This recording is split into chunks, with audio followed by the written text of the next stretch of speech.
Hey Brandon, how are you? I'm all right. Yourself?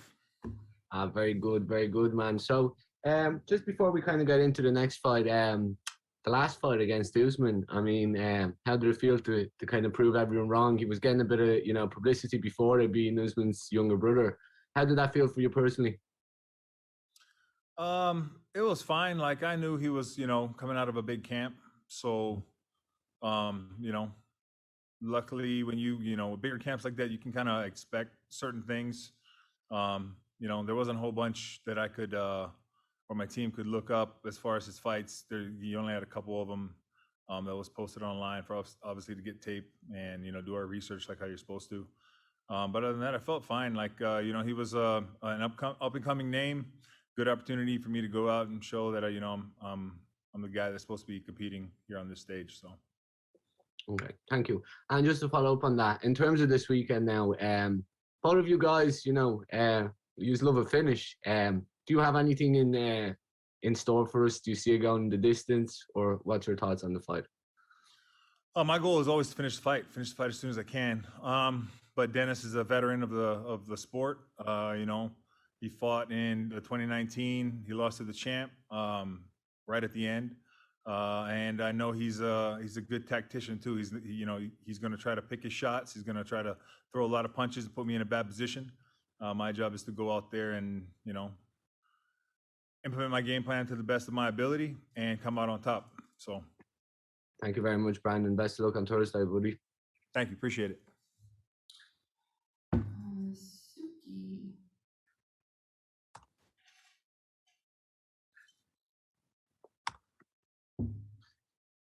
Suki, are you with us? All right, we'll come back. Max. Hey, Brandon, this is Max Going from the Going Live podcast. Just first and foremost, want to thank you for your service. But secondly, just want to ask you, you're originally scheduled to fight Fabricio. Obviously a big threat on the ground. Did you have to make any major changes to prepare for this new camp? Or new opponent, excuse me? The notification was within the week of I found out who I was fighting. So a little modification, but not a whole bunch. Only because like when we found out, literally within the end of the week, I found out it was changing. So, we only were about a week into training when I found out Fabricio wasn't competing. So not a whole bunch of different strategy changes.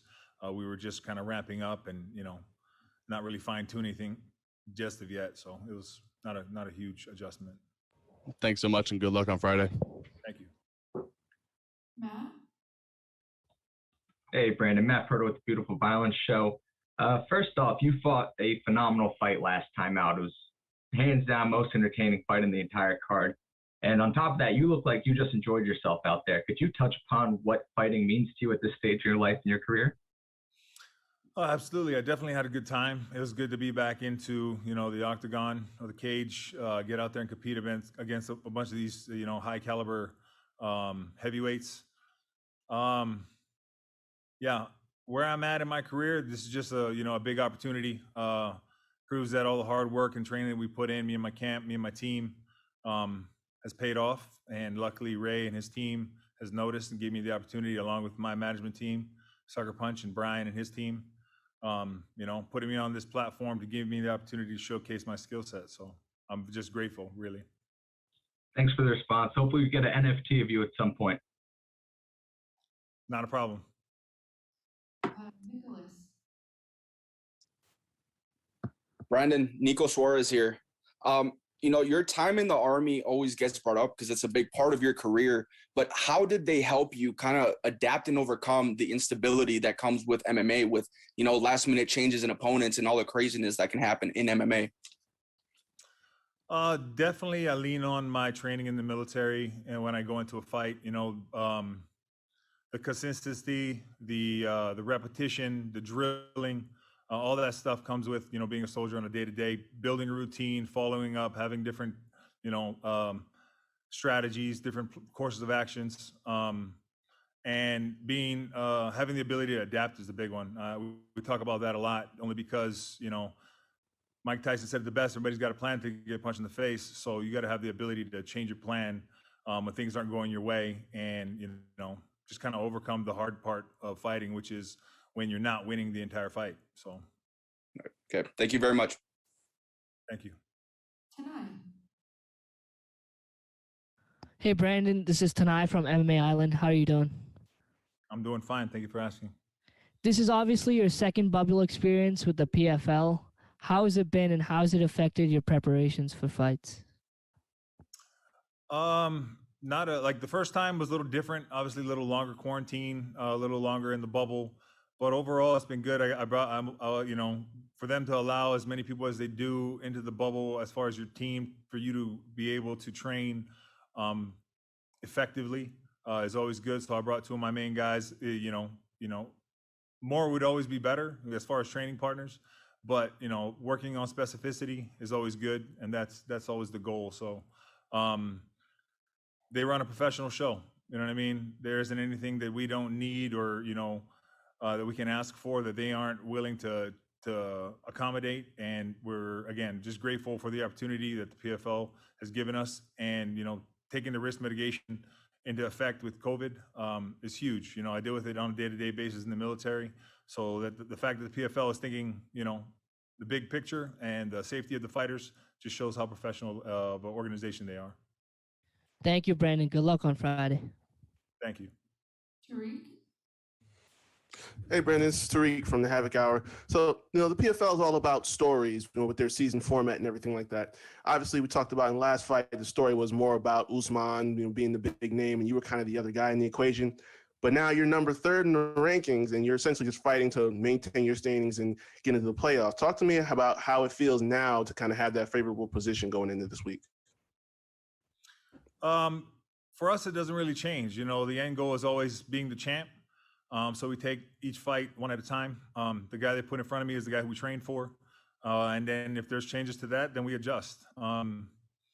Being 3rd in the ranking is great because, you know, don't have to worry about as much pressure of trying to, you know, get those early points, which is super interesting as far as, you know, the MMA game. Normally, you're not worried about a point scale. But with a season and, you have a few fights ahead of you, it's not like a normal MMA environment where you're fighting, you know, from contract to contract. This one gives you the opportunity to know that you're going to fight a few times, showcase your skills, whether you have a good day or a bad day, and continue to move on based on how not just you, but your opponents perform. So Thanks a lot, man. Good luck this week. thank you very much. Dylan. Hey there, Brandon. Appreciate you making some time. Appreciate you. Thank you for having me.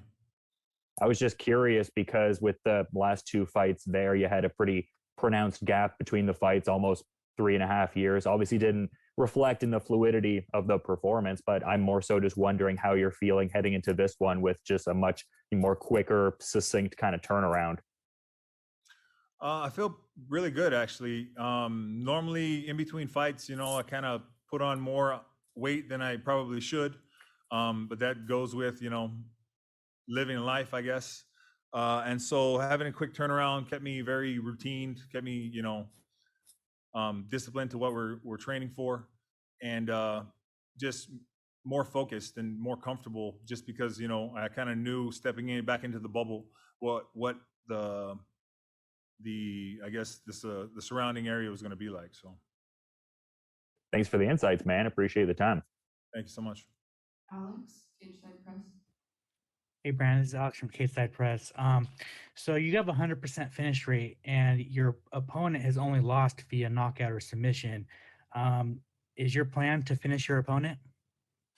Yeah, my plan is always to try to finish my opponent. How I implement that, you know, throughout the fight goes on how he adjusts because, you know, it's a chess match from second to second. A lot of times people think you're going to go out there and, you know, your game plan is to knock him out. Well, you know, perfect world, absolutely. But in a realistic world, you got to have different strategies and be able to adjust from how your opponent's adjusting to you. So on a move by move basis, you know, you go out there, you put your best foot forward, and, you know, you try to, one, put on a show, but also finish the fight every time. So Awesome, man. Good luck. thank you. Ronald. This is Ronald E. Smith from Getting Real. My question is just during that time, can I follow up on when you talked about how you had a gap break through that 3 years in your career. and including the pandemic, what kept you motivated to keep pushing whenever the fight world opened up again for yourself?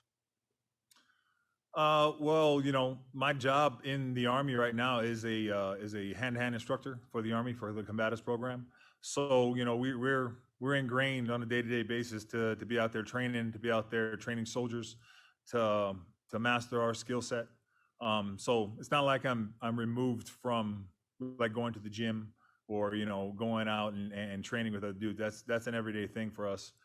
Even with the pandemic, we did take a short halt as far as instruction.